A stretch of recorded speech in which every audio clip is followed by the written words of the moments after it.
Masaa matatu ya ndege kuwa hewani yalikuwa ya utulivu sana. Ghafla ukatokea dhoruba na tangazo ambalo sio tangazo zuri kwa kweli. Tunahitaji umakini wenu. Ndege sasa iko chini ya udhibiti wetu. Ibrahim Traore alikuwa ameficha utambulisho wake wakati anatoka Paris kuelekea Burkina Faso. Sasa katika ndege iliyotekwa alikuwa anashikiliwa na yeye kama mmojawapo wa mateka miongoni mwa mateka 182. Watekaji walikuwa wanataka kiasi cha pesa dola za Kimarekani milioni 10 na kuachiliwa kwa wafungwa kutoka kwenye gereza la La Sante. Haya ndiyo yalikuwa masharti yao. Lakini hawakujua kuwa Ibrahim Traore amekaa kwenye ndege hiyo kwenye siti namba 178. Laiti wangejua basi matakwa yao yangekuwa tofauti. Air France 726 ndege hii kutokea Paris kuelekea Wagadugu, ndege ilikuwa imejaa watalii wa Kifaransa, wafanyabiashara na raia wa Burkina Faso, wengi wakiwa wanarejea nyumbani. Kwenye kiti namba 178 iliyoko dirishani alikaa mtu mmoja akiwa amevaa mavazi ya kawaida kabisa, shati jeusi na jinsi ya bluu na raba mguuni, kichwani akiwa amevaa kepi ya baseball na miwani nyeusi. Hakuna mtu aliyemgundua, hakuna aliyejua kuwa alikuwa ni Ibrahim Traore, kiongozi wa mpito wa Burkina Faso. Maana alikuwa Paris kwa mkutano wake wa asili wa kidiplomasia bila mtu yeyote kujua, na akataka kurejea nyumbani bila kuwa na tension yoyote ile watu waweze kujua. Na akafikiria akichukua ndege ya binafsi itahitaji protocol, walinzi, jambo ambalo ni hatari pia kwa maisha yake. Wakati ambapo mhudumu wa ndege akiwa anahudumia vinywaji akaona abiria 4 wamesimama, mwanzo akajua ni wanabishana kwa jambo fulani hivi. Ndipo alipoona kumbe sio abiria wa kawaida, mpaka wanabunduki uko ndani. Mtu yeyote asisogee, akapiga kelele mmoja wao. Aliongea kwa Kiarabu lakini kwa lafudhi ya Kifaransa. Tunaidhibiti hii ndege sasa, fuateni maelekezo, hakuna yeyote atakayeumia. Na Captain Ibrahim Traore alikuwa anaangalia hali ile akiwa ametulia tu. Hii ni kutokana na mafunzo aliyoyapata kutoka jeshini. Akajua hii hali ni mbaya kwa wakati huu. Majamaa wakavuta bunduki na ndege nzima wakawa wamepanic. Watu 2 wakiwa kwenye hili daraja la kawaida na wengine 2 wakaenda kwenye daraja la kwanza, wakiwaweka abiria chini ya udhibiti wao. Watu wengine wakawa wanalia kisirisiri, wengine wakiendelea kumuomba Mungu, wengine wakichukua simu zao. Lakini wale magaidi wakasema, tutachukua simu zenu, tablets na vitu vyote vinavyotumia umeme, na msipinge, ukipinga unakula chuma hapa. Na wakati huu Traore akachukua simu yake akaichimbia chini ya kiti huko, kwa sababu mpaka wakati huu walikuwa bado hawajakusanya simu na vifaa vingine. Walikuwa wanajaribu kutuliza machafuko hayo yaliyotokea kwa abiria. Mtekaji mmoja akasimama akasema, sikilizeni, hii ndege kwa sasa iko chini ya udhibiti wetu. Tunachohitaji ni rahisi, dola za Kimarekani milioni 10 na kuachiliwa kwa wafungwa 3 kutokea kwenye gereza la La Sante uko Ufaransa. Tunachokihitaji basi wote mtaweza kurudi salama kabisa nyumbani kwenu. Traore akawa anayasoma macho ya huyu mtekaji. Alikuwa anaongea lakini ana wasiwasi machoni kwake. Hakuwa gaidi aliyebobea, hapana, lakini ni mtu tu ambaye nafikiri anafuatiliaga sana mambo ya magaidi haya. Wakati huu ndege ikabadilisha mwelekeo kuelekea Burkina Faso, kaanza kama kuelekea Mali. Na wakati huu rubani akaambiwa kuwa tutazunguka huku hewani ili mahitaji yetu tuweze kupewa. Na Ibrahim Traore akawa anawasoma abiria ambao wako karibu naye. Pembeni yake alikaa mwanamke kutokea Burkina Faso aliyekuwa anatetemeka sana. Mama mwingine alikuwa anajaribu kuwatuliza watoto wake 2. Na wafanyabiashara wengine 3 wa Faransa wakawa wanawaambia watu, msijali. Na Ibrahim Traore akaongea na yule mwanamke mzee akamwambia, usijali mama, kila kitu kitakuwa sawa. Yule mama akamuuliza, wewe ni Burkina Faso mwanangu? Na Ibrahim Traore akamwambia, ndiyo, na wote tutarudi nyumbani salama, akaongea Ibrahim Traore. Mtekaji mwingine akatoka akaanza kuongea, na wakati huo Traore anaendelea kuwasoma tu, na akagundua kuna kitu hakiendi sawa hapa. Na mtekaji huyo akaenda akamchukua mfanyabiashara mmoja wa Kifaransa, mtu mwenye makamu, akaanza kumvuta anampeleka upande ule wa marubani waliko kule. Akasema, kama mahitaji yetu hawayachukulii serious, basi inabidi labda tutume abiria mmoja, ndipo watakapojua kuwa sisi tuko serious. Na wakati huu ndipo ambapo Ibrahim Traore akaamua kufanya maamuzi. Angeweza kujionyesha yeye ni nani na akajikabidhi mwenyewe kwa watekaji wa ndege kama mateka muhimu sana kwenye ndege hii ili kuokoa maisha ya wengine. lakini hilo linaweza likaiweka nchi yake katika hali mbaya sana. Au angeweza kubaki kimya aangalie namna ambavyo mambo yatakavyoenda. Na Traore akaamua kusimama, lakini kabla hajajifunua yeye ni nani, akaamua kufanya uamuzi mmoja zaidi. Hey, acha, akamwambia yule mtekaji aliyemchukua yule mzee wa Kifaransa. Si unajua kuwa makubaliano yanachukuaga muda? Sasa nyinyi mnataka haraka haraka, kwa sababu maamuzi yenu ya ovyo ovyo yanaweza yakapelekea hapa tukapata matatizo wote hapa. Mtekaji akamwangalia Ibrahim Traore kwa mshangao, akamnyoshea bastola. Wewe ni nani mpaka uniambie ni nini cha kufanya? Mimi ni abiria tu, Ibrahim Traore akajibu, lakini ninajua namna makubaliano yanavyofanya kazi. Mkianzisha fujo hapa na kuua watu, itawapa ugumu sana kupata mnachokitaka. Mtekaji akasimama, akafreeze kidogo kwa muda, halafu akamfuata Ibrahim Traore. Kwa nini wewe unajifanya kuwa jasiri hivi? Wewe ni nani? Traore akajibu, no, mimi nafanya tu, mimi ni mwanadiplomasia tu, na katika kazi zangu hizi ninajua namna ambavyo makubaliano yanavyofanya kazi, na kama ukitaka naweza nikakusaidia kufanya negotiation ya hivi mnavyovitaka. Mtekaji akafikiria kwa muda na akawaangalia wenzake watatu, na wao wakiwa wanaongea kwa lugha iliyochanganyikana kama Kiarabu na Kifaransa. Alafu mmoja wao akaitikia kwa lugha kidogo kama ya kejeli, haya, hebu tuonyeshe ujuzi wako wewe mwanadiplomasia uliyesema utatusaidia kufanya makubaliano, hebu njoo huku haraka. Traore akanyanyuka akiwa hamwangalii machoni yule mtekaji, na huku akienda na abiria wakiwa wanamwangalia kwa wasiwasi, maana wanajua lolote linaweza likatokea. Upande mwingine yule mama mzee aliyekuwa amekaa karibu naye anamwangalia, halafu akanong'ona tu akamwambia, Mungu akulinde mwanangu. Alipofika kwenye chumba cha rubani, pilot na msaidizi wake walikuwa wako chini ya udhibiti, wakionekana wamechoka, hawaelewi wafanye nini. Mmoja wa watekaji alikuwa anaendesha mawasiliano ya redio, na akauliza huyu ni nani alipomwona Traore. Huyu ni mwanadiplomasia, akaongea mmojawapo wa watekaji, ataenda kutusaidia kufanya makubaliano. Anayeendesha mawasiliano ya redio akaangalia kwa wasiwasi, akasema, usio mtego kweli umeuleta hapa, na umeleta hapa umemteka mtu kamleta hapa? Na Traore akajibu akasema, hapana, usiwe na wasiwasi, mimi ni abiria tu, na nataka hali hii tuitatue kwa amani kabisa, na ninataka kila mmoja wetu arudi nyumbani salama. Ibrahim Traore akawa nawaza hatua nyingine, alihitaji kuwajua hawa watekaji ni nani, aelewe ni nini hasa wanachokihitaji.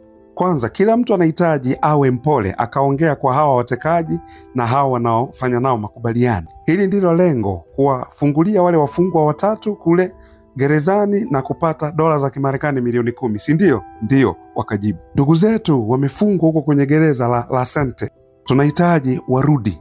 Ni nani hawa ndugu zenu waliofungwa huko? Akauliza Traore. Wakajibu, Malik Elzaim, Riyad Hamudi na Omari Benani. Hawa sio magaidi ila ni wapigania uhuru, wakahukumiwa kwa ajili ya kundi la kigaidi la Tuareg huko Mali. Na Traore haraka haraka akagundua majina ya hawa watu watatu. Hawa watu watatu wamekuwa wakishtakiwa na kushutumiwa kwa kushambulia kambi za kijeshi la Ufaransa, lakini pia ni watu ambao wamekuwa wakipigana na Wafaransa kuwapinga Wafaransa huko Afrika. Na akasema, ninaelewa sasa lengo la hizi pesa ni nini? Ni kwa ajili ya kuendeleza harakati za kuwapinga hawa Wafaransa. Akaongea kiongozi wao, ni mpaka pale ambapo uwepo wa majeshi ya Ufaransa na Wafaransa watakapoondoka Afrika. Na Traore akajua ni nini kinachowasukuma nyuma ya mpango waliopanga hawa jamaa, maana ukoloni wa Mfaransa unaisumbua Afrika nzima, hasa hiyo Afrika Magharibi, na yeye mwenyewe ana mawazo hayo hayo ya kuwang'oa Wafaransa ndani ya Burkina Faso. Lakini sio kama hivi hawa njia wanayoitumia, njia ya machafuko, hapana. Je, naweza kujua majina yenu? Traore akauliza. Mimi ni Yusufu, kiongozi wao akajibu, na hawa ni ndugu zangu Hakim, Jamar na Ahmed.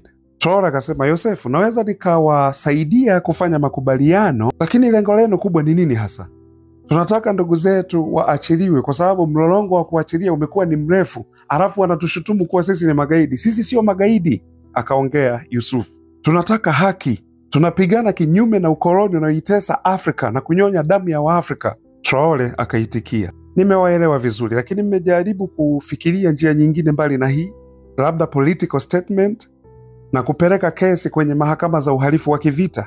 Tumejaribu hizo njia zote, Yosefu akaongea huku akiwa na uchungu sana, na hakuna aliyetusikiliza, na ndugu zangu wamefungwa kwa muda wa miaka 7 mpaka sasa, na hatuwezi kusubiri tena.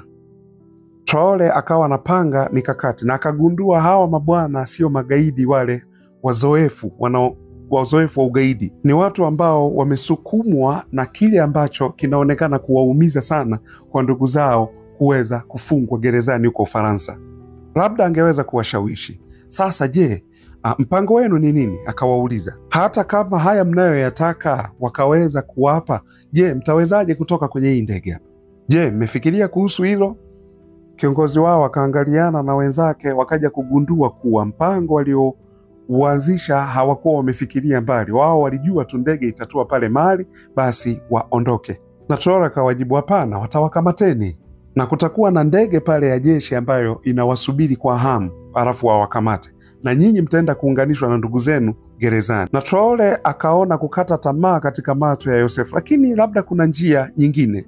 Akaongea, labda ninaweza nikawasaidia kama mtu wa katikati. Pengine tunaweza tukapeleka kesi hii katika mahakama za uhalifu bila kuleta taharuki kama hivi mlivyoleta. Na Yosefu akajibu, tumeshachelewa. Tumeshachukua tayari njia hii. Tumeshachelewa na hatuwezi kurudi nyuma. Lakini Traore akajibu kwa sauti ya chini akasema, iko njia moja tu, lakini kwanza abiria wanahitaji wawe salama. Na wakati huo kutokea kwenye redio, mtu ambaye anafanya makubaliano kwa niaba ya serikali ya Ufaransa akaita, Yosefu, tunafikiria kuhusiana na mahitaji yenu, lakini tunahitaji muda zaidi, na kwa ajili ya kujenga uaminifu naweza ukawaachilia baadhi ya mateka hapo, hususan watoto na wazee. Na Yosefu akafikiria kwa muda na akasema, sawa, tunaweza kuachia wazee na watoto, lakini kwanza nataka mafuta, kwa sababu ndege itahitaji mafuta kwa ajili ya kutua. Hebu tuwekeni mafuta pale Mali. Akaongea upande wa Ufaransa, nendeni pale Bamako na pale mtaachilia mateka wazee na watoto. Yosefu akakubali. Na Traore akajua tu kutua Bamako tutakuwa tumeshapoteza tayari. Hii ndege haitakuwa chini ya udhibiti tena wa hawa jamaa, kwa sababu kutakuwa na special forces pale, na ndege itakapotua tu chini tayari kila kitu kitakuwa kimeharibika. Na ndege ikabadilisha mwelekeo kuelekea Bamako. Ibrahim Traore akiwa sehemu ya marubani kule bado anamwangalia Yosefu na rafiki zake wakiwa wana wasiwasi. Na Traore akawauliza, mna uhakika na hili? Mtakapotua Bamako mtakuwa mmepoteza udhibiti wa hii ndege. Na Yosefu akauliza, unamaanisha nini kusema hivi? Mtakapotua tu pale tayari special forces watakuwa wako pale na wataendesha udhibiti wa hii ndege na kuichukua na kuwakamata, na huu ndio utakuwa mwisho wenu na rafiki zenu. Na wakati huo hofu ikaonekana machoni kwa Yosefu. Na sasa je, unashauri nini? Akauliza Yosefu. Na Traore akajua tu kuwa wakati huu hali ilikuwa ni mbaya. Sasa alihitaji kufanya kitu sahihi. Kwanza, hebu badilisheni mwelekeo, tusiende Mali Bamako, twende Niger, kwa sababu ushawishi wa Ufaransa kule Niger ni mdogo sana. Na jambo lingine, mmekubaliana kuwa mtaachilia watoto na wazee. Tufanye hivyo, lakini tukiwa bado tuko hewani, sio kutua chini.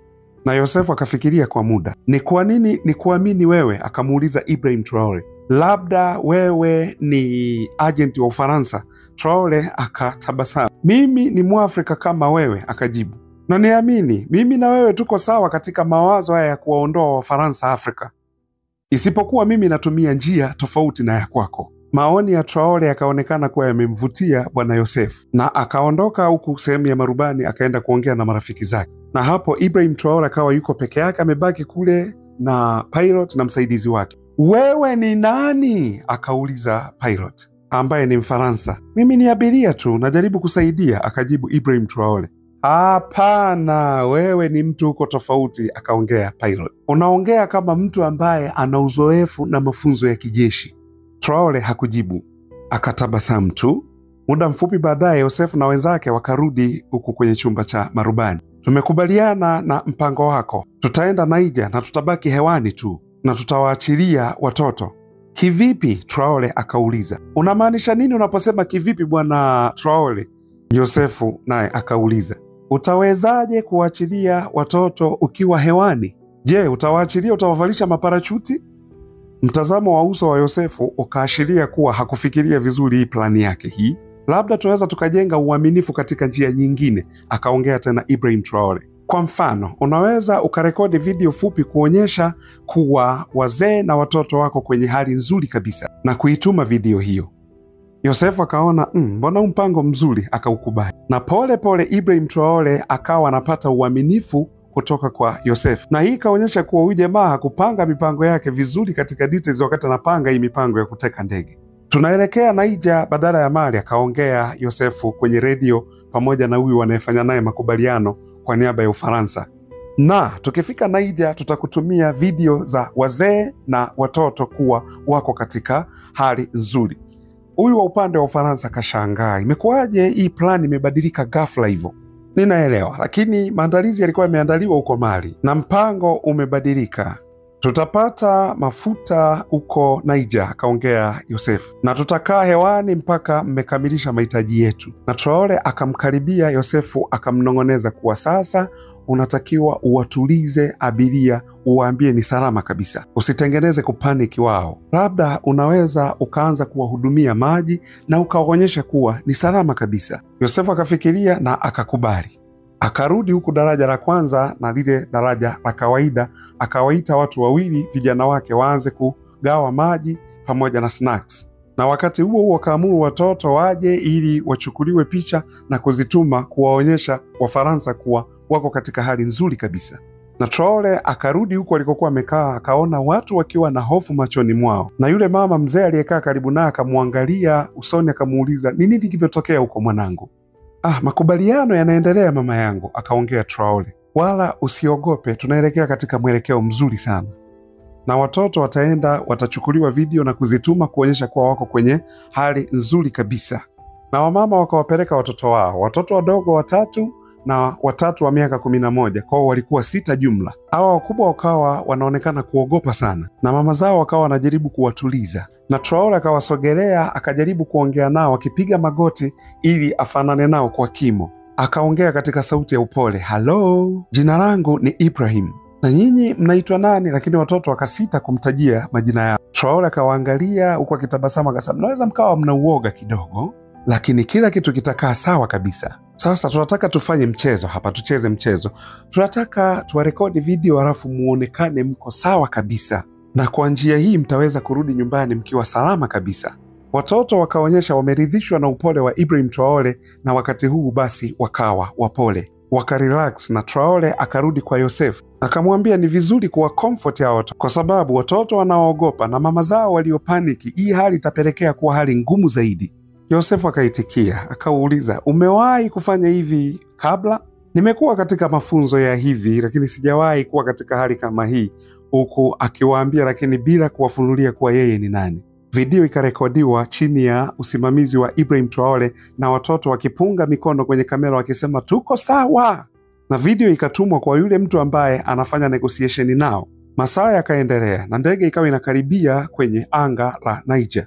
Mafuta yakawa yanaendelea kupungua na Ibrahim Traore akaenda upande ule wa Yosefu. "Tunafanyaje? Mafuta yanapungua na wakati wa makubaliano unaendelea kuyoyoma."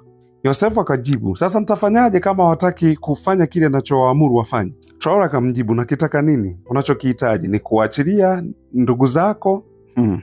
Hilo halina uhalisia. Labda kupeleka kesi kwenye Umoja wa Mataifa na kule watendewe vizuri. Hilo angalau linaweza likafanyika hivyo. Yosefu akaanza kufikiria, "Labda uko sawa," akajibu. "Lakini kama nikirudi nyuma kwa sasa kila kitu kitakuwa kimeyeyuka." Traore akasema, "Hapana, haurudi nyuma ila unabadilisha mpango." Na wakati huu sauti ya yule anayefanya negotiation kwa niaba ya Ufaransa ikaja kwenye redio. "Yosefu, uko hapo? Nini kinachoendelea hapo?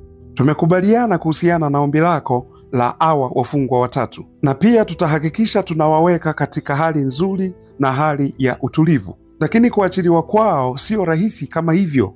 Yosefu akamwangalia Traore akamuuliza, "Nifanye nini sasa?"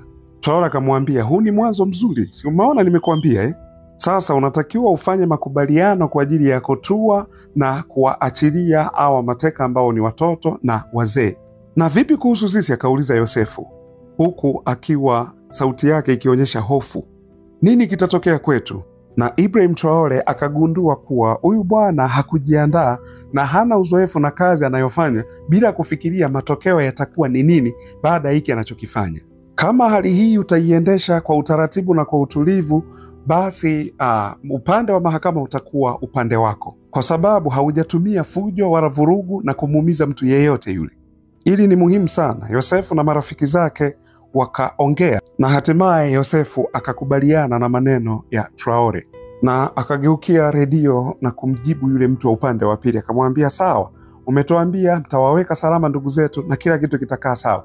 Aya, tuongee sasa, tukubaliane kuhusiana na sisi kutua. Ni sawa, mnaweza mkatua Niamey hapo Niger na kila mtu atakuwa sawa na atakuwa salama, hata nyinyi wenyewe pia. Traore akaingilia, subiri kwanza. Mtakapotua tu Niamey, Special Forces watakuwa wanawasubiria. Hamtakiwi kuriski maisha yenu kiasi hiki. Sasa tutafanyaje? Yosefu akajibu. Yaani Traore ndo amekuwa mastermind wa huu mpango, kwa sababu hawa jamaa walikuwa hawajajiandaa kwa matokeo yatakayokuja kwa vitendo wanavyovifanya.